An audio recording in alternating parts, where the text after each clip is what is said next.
Halo, Assalamualaikum. Apa kabar teman-teman? Semoga selalu dalam keadaan sehat ya. Kali ini kami mau sharing pengalaman sebagai camper pemula. Oke, kita mulai ya.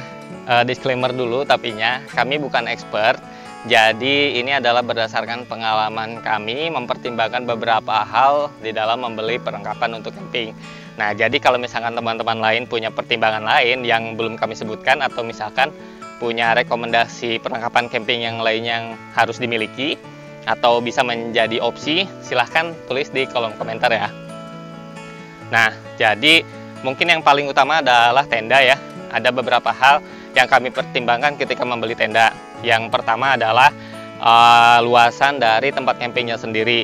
Kalau misalkan besar berarti kan bisa mengakomodir tenda yang cukup besar. Tapi kalau misalkan tempat campingnya cukup sempit, jadinya mau nggak mau tendanya harus kecil. Terus yang kedua adalah berat si tendanya. Nah, karena ada beberapa tempat camping yang camping ground yang cukup jauh dari tempat parkir, jadi kan harus membawa perlengkapan ini ke tempat tersebut. Nah, kalau misalkan makin jauh kan makin melelahkan ya. Jadinya terutama ketika yang dibawa adalah selain dari tenda ini juga sudah cukup banyak. Nah, terus yang selanjutnya adalah water index.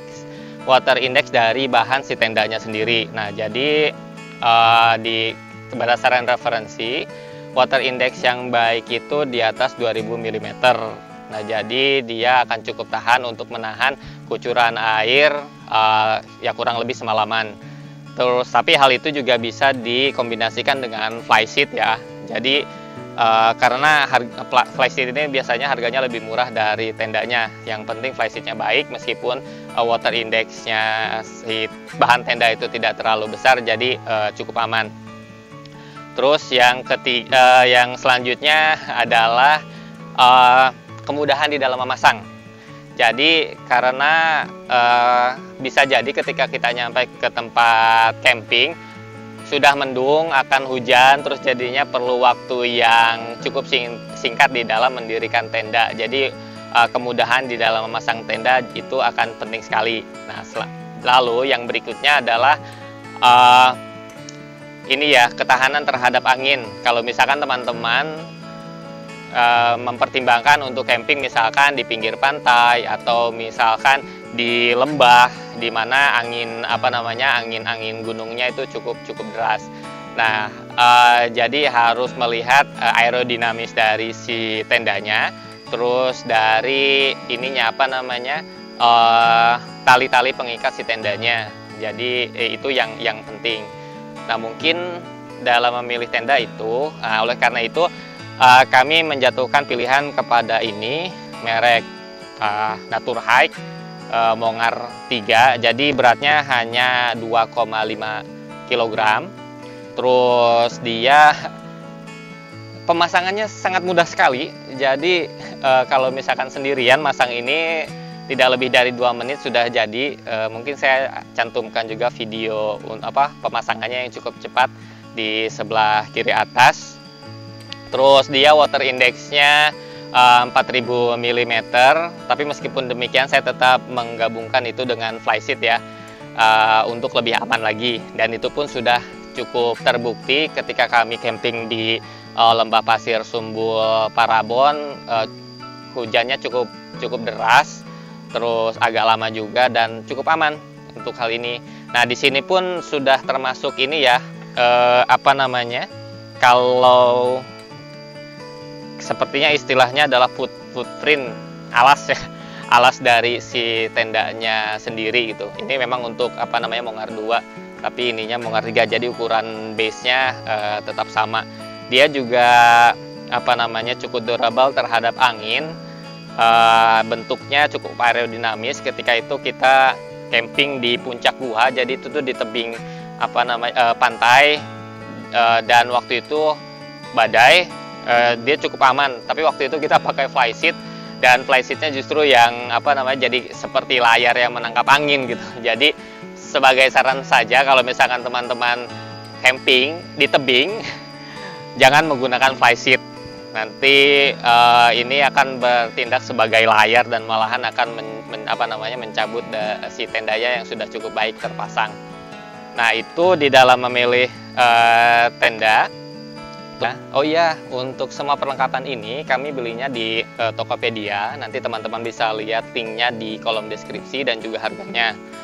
Nah, yang selanjutnya adalah sleeping bag. Ini merupakan salah satu hal yang terpenting juga karena akan menentukan kualitas istirahat kita ketika camping. Nah, kalau misalkan istirahatnya tidak baik ya biasanya nanti bisa jadi besoknya sakit atau keadaan kita ya moodnya turun lah kalau misalkan istirahatnya kurang baik.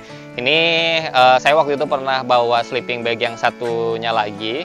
Dia tidak terlalu tebal, jadi malahan semalaman nggak bisa tidur karena sangat dingin gitu. Jadi lebih baik membeli sleeping bag dengan kualitas yang cukup baik, terutama untuk menahan dingin. Nah, di sini sleeping bagnya sendiri kami memilih yang ini ya, yang model bisa dibuka. Nah, jadi kalau misalkan jadi bukan model kepompong. Sleeping bag ini ada model kepompong dan ada model yang bisa dibuka seperti ini. Ya. Agak susah ya. Nah, intinya ini bisa dibuka seperti ini. Jadi lebih besar lagi. Nah, pertimbangannya adalah waktu itu sih kalau misalkan kami campingnya lebih dari berdua gitu dan beberapa orang, ini bisa dikembangkan. Jadinya bisa jadi selimut. Apalagi kalau misalkan dua ya, bisa digunakan lebih banyak orang lagi. Jadi ya cukup hemat lah. Nah, ini yang kami gunakan adalah merek Eiger. Memang sih kalau misalkan dalam packingnya nggak mudah, dia agak besar gitu. Tapi itu berbanding lurus dengan ini ya, kenyamanan yang didapatkan di dalam menahan dingin. Nah, itu sleeping bagnya. Nah, terus yang lainnya adalah sleeping pad. Ini cukup berguna kalau misalkan kita di lantai tempat campingnya itu tidak terlalu rata ya, agak-agak berbatu. Jadinya sleeping pad ini akan sangat berguna sekali. Ini pakai angin, jadi mau nggak mau ditiup. Nah, tapi ada juga sebetulnya alat untuk pump yang cukup kecil yang bisa membantu untuk meniup dari si sleeping pad ini. Nah, tapi yang sleeping pad ini kami pilih karena memang dia cukup kecil dan juga jadi ketika packing tidak akan memakan banyak tempat. Nah, sebetulnya ini juga bisa digantikan dengan matras yang biasa atau misalkan dengan menggunakan tikar yang dari aluminium. Saya rasa itu juga sudah cukup nyaman. Nah, ekstranya sleeping pad ini karena dari angin, dia bisa digunakan juga di atas air gitu. Kalau misalkan teman-teman atau misalkan anak-anak ingin bermain, ada tempat camping yang ada wahana airnya atau ada sungainya, jadi bisa menggunakan ini untuk di atas di atas air untuk santai. Nah, yang berikutnya adalah fly sheet. Ini sebetulnya bisa juga tidak digunakan kalau misalkan teman-teman sudah cukup yakin dengan water index dari si tendanya. Nah, ini tidak bisa jadi tidak diperlukan, tapi saran kami tetap menggunakan ini karena harganya pun tidak terlalu tidak semahal tenda. Dia cukup murah dan banyak juga pilihannya. Dia memiliki banyak fitur juga, selain dia waterproof, dia juga sun protection ya dari sinar UV. Karena kadangkala kalau misalkan kita camping di tempat yang lapang itu kan panas banget. Nah, jadi ini akan membantu juga. Selain itu, bisa digunakan untuk menandai wilayah ya. Karena fly sheet ini cukup besar gitu. Kalau misalkan tendanya kecil ya setidaknya di wilayah itu kita bisa masak, kita bisa melakukan kegiatan-kegiatan menandai wilayah dengan teman camping yang lainnya gitu. Lalu yang penting lagi adalah pasti nih kompor. Nah, kami sebetulnya punya juga untuk kompor piknik yang kotak itu dari Rinnai. Nah, tapi kenapa kami juga membeli ini? Ini harganya murah. Kalau nggak salah sekitar 50.000. Nah, link dan juga harga pastinya bisa teman-teman lihat di kolom deskripsi ya. Ini kalau nggak salah mereknya Kovar, cukup kecil dan cukup mudah digunakan. Memang kalau misalkan dibandingkan dengan kompor-kompor yang lain, misalkan yang ada yang ringan, dia fast burner gitu. Memang pemanasannya sangat cepat gitu di sini karena banyak untuk keluar gasnya itu lubangnya cukup banyak. Sedangkan kalau misalkan ini kan ya hanya lingkaran ini saja. Tapi karena kami waktu itu ya campingnya nyantai ya, nggak yang kayak buru-buru gitu. Jadi ya udah ini aja cukup. Nah, itu untuk kompor. Nah, kompor mungkin yang harus dipertimbangkan satu lagi adalah ini ya, ketahanan terhadap angin. Karena kalau misalkan camping apalagi di pantai kan anginnya kencang. Jadi kami juga beli yang ini. Sebenarnya bisa salah satu saja, tapi karena ini agak besar dan ini agak kecil, dan kami kayaknya lebih banyak camping yang nggak di tempat yang anginnya kencang. Jadi ini juga beli. Nah, ini dia cukup baik dalam menahan angin. Jadi kalau teman-teman mau masak di tempat yang anginnya besar, cukup terlindungi dengan ini, dan ininya pun si penyangganya cukup kuat. Nah, biasanya kalau misalkan kompor yang seperti ini, karena memang harganya juga cukup terjangkau, kadang dia cepat rusak di sini ya, di pemantiknya. Tapi ya bisa bisa diakali dengan menggunakan korek api. Nah, terus kalau misalkan teman-teman menggunakan kompor seperti ini, karena tabungnya akan di sini, jangan dipindah-pindah tabungnya ya. Nanti soalnya ketika tabungnya diangkat, dia akan mengubah aliran gas ke ke si kompornya, terus nanti bisa menyembur. Karena pengalaman kami sebelumnya seperti itu.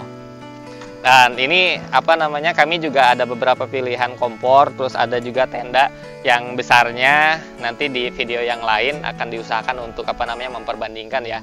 Jadi teman-teman bisa lebih jelas lagi kenapa kami milih yang ini, kenapa kami milih yang itu. Nah, daripada sudah beli semua, terus pas sudah beli ternyata tidak sesuai dengan harapan ya. Cukup jadi pengalaman kami aja. Ya, berikutnya adalah untuk penerangan. Jadi ada beberapa pilihan yang waktu itu kami pertimbangkan untuk membeli penerangan ini, dan jatuhnya kepada si lampu bakpao. Dia cukup terang dan cahayanya cukup lembut.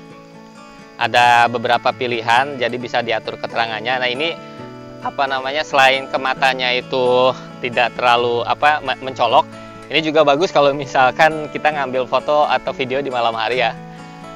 Karena cahayanya sangat soft. Nah, terus yang kedua adalah lampu ini.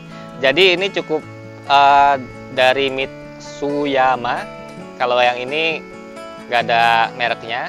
Terus ini bisa dibuka kayak gini. Jadi kayak lentera. Dia juga cukup soft.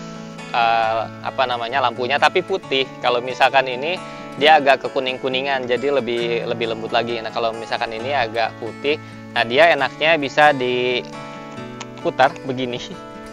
Jadi kalau misalkan ini bisa digunakan sebagai senter dan cukup cukup kuat ya. Contohnya waktu kami di Situ Gunung, jadi menggunakan ini sebagai untuk aksesori dari video. Terus satu lagi ini ya kurang lebih sama sih dengan yang Mitsuyama ini. Ini dari Daulagiri. Ya kurang lebih fiturnya sama dengan ini. Tapi dia lebih ringkas saja, lebih kecil, bisa jadi bisa jadi lentera gini, bisa jadi senter juga. Nah, kenapa di semuanya ini adalah menggunakan baterai. Nah, kenapa kami memilih baterai dan bukan yang rechargeable? Karena baterai itu dalam keadaan darurat gitu, kalau misalkan kita lupa ngecharge atau misalkan ada sesuatu yang terjadi, ya pokoknya dayanya jadi habis, kita bisa langsung ganti dengan segera gitu. Baik itu bisa beli di toko atau misalkan di sini ya untuk menghemat ya, kalau misalkan pakai baterai yang sekali pakai itu pasti boros banget. Kita pakai baterai yang ini apa namanya, yang rechargeable. Ini chargernya, terus ini baterainya. Jadi ya bisa inilah apa namanya, menghemat daripada beli baterai-baterai yang sekali sekali pakai dan juga ramah lingkungan ya, karena limbah elektronik ini cukup bahaya untuk lingkungan. Itu kenapa yang yang recharge yang pakai yang baterai-baterai dan bukan yang lampu yang rechargeable. Kami juga ada lampu badai, itu pakai minyak tanah, dan itu juga pertimbangannya adalah yaitu tadi, kalau misalkan ternyata kita lupa ngecharge, kita misalkan tidak bawa baterai, setidaknya ada pengganti yang lain yang bisa cukup cepat digunakan gitu. Nah, apalagi kalau misalkan kita di tempat yang cukup jauh dari kota atau toko ya, jadi nggak mungkin untuk beli baterai cadangan. Nah, itu kita bisa nanti bahas di lain waktu. Ada beberapa pilihan penerangan, baik itu menggunakan gas, menggunakan minyak tanah. Nah, terus yang berikutnya, nah ini termos tadi itu supaya untuk air panas, karena apalagi kalau misalkan kita dari tempat yang panas terus ke tempat yang dingin ya, perubahan suhu badan itu bisa bikin masuk angin juga. Jadi akan baik jika kita sudah menyiapkan air panas gitu, apalagi kalau misalkan di tempat kita nggak sempat masak air di tempat yang kita tuju. Nah, terus ini tempat minum, karena tempat minum ini stainless, terus dia cukup tebal, jadi bisa mempertahankan suhu minuman di dalamnya itu cukup lama. Kalau dinginnya lebih lama, kalau panasnya juga lebih lama. Harganya juga ada di deskripsi. Nah, yang terpenting lagi, ini nggak boleh enggak ya. Maksudnya kalau nggak ada ini jadi nggak bisa masak gitu. Meskipun kami kadang-kala ya bawa teflon, bawa iron cast dan yang lainnya, tapi selalu bawa ini juga. Ini set makan ini istilahnya katanya misting. Jadi ada beberapa set, ini bisa digunakan untuk penggorengan.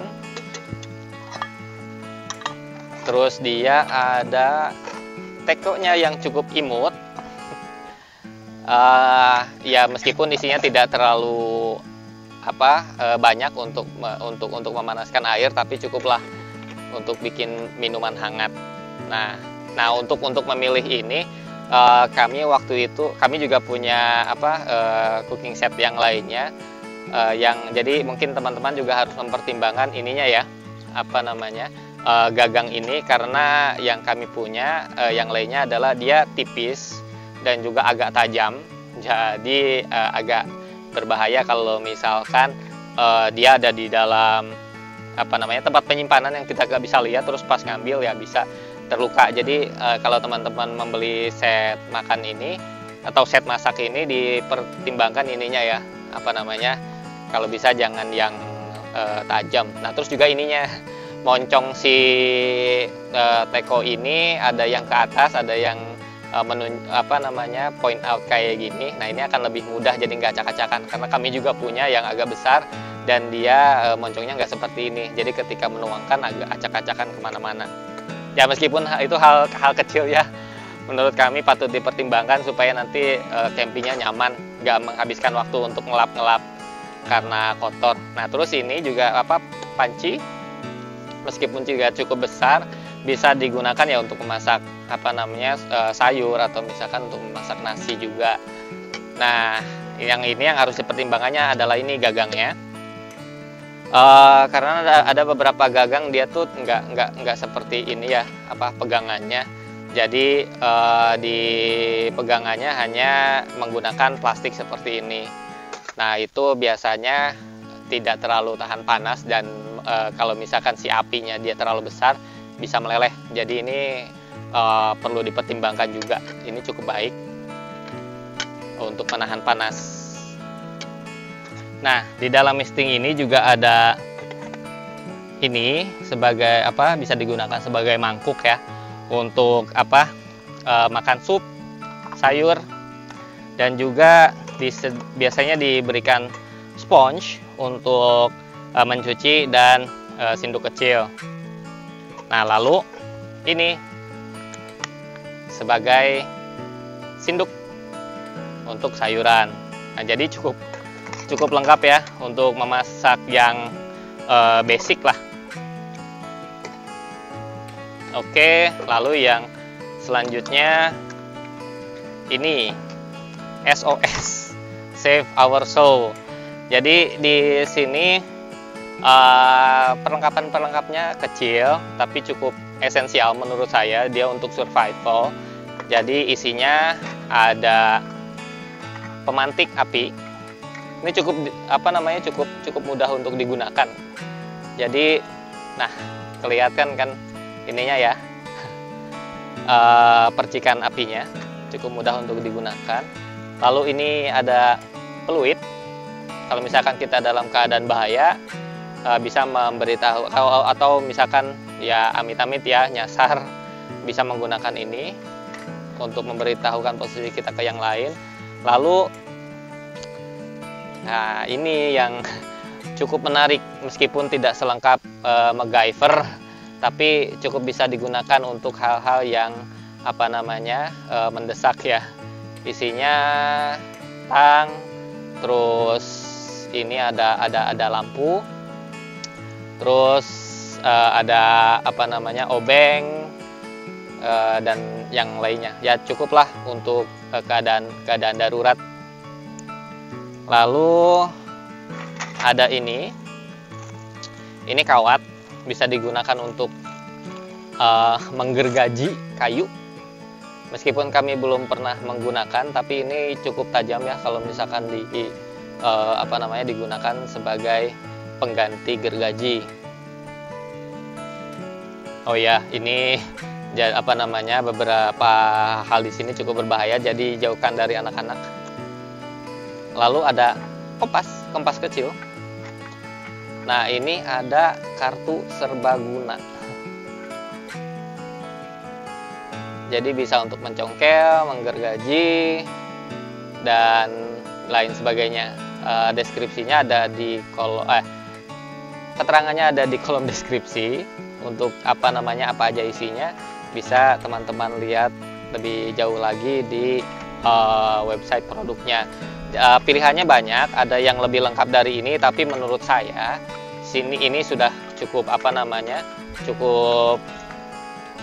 cukup lengkap ya untuk keadaan darurat. Ya semoga kita tidak mengalami hal yang tidak menyenangkan dan keadaan darurat, tapi ya siap-siap ya, meskipun misalkan di tempat-tempat yang cukup aman katanya, tapi jaga-jaga ya, harus selalu siap. Itu saja. Oh ya, lupa ada dua lagi, tikar lipat, sangat berguna untuk ya banyak ya. Bisa kalau misalkan tendanya kecil kan nggak bisa sholat di dalam tenda, jadinya bisa pakai tikar ini. Dia juga waterproof, tapi kalau misalkan menggunakan tikar ini ketika sudah selesai, lebih baik segera dilipat, karena biasanya kan di camping ground, apalagi di gunung ya, atau di tempat dataran tinggi, dia udaranya basah gitu, jadi nanti si tikarnya basah gitu. Meskipun dia keringnya cepet ya, tapi ya lebih baik mencegah biar bisa digunakan lagi secepatnya. Lalu yang paling penting lainnya adalah pisau. Ini cukup tajam, jadi bisa digunakan untuk memasak juga, bisa digunakan untuk memotong benda-benda seperti kayu, menggergaji ya, kalau misalkan memang diperlukan. Tapi sebelum menggunakan, misalkan sudah memotong kayu atau memotong benda-benda lainnya, ketika akan digunakan untuk memasak sebaiknya dicuci ya. Itu saja kayaknya. Jadi mohon komentar teman-teman sekalian kalau misalkan ada yang kami terlupa, atau kalau misalkan ada permintaan untuk review yang lainnya. Tentu saja perlengkapan yang kami punya ya. Dan juga ada beberapa pilihan untuk perlengkapan yang kami punya, nanti kami coba bandingkan di video yang lainnya. Oke, terima kasih atas perhatiannya. Jangan lupa untuk like, subscribe, dan juga share kalau misalkan ini teman-teman rasakan cukup bermanfaat. Oke, terima kasih semuanya. Assalamualaikum warahmatullahi wabarakatuh. Sehat-sehat selalu, dan sampai jumpa.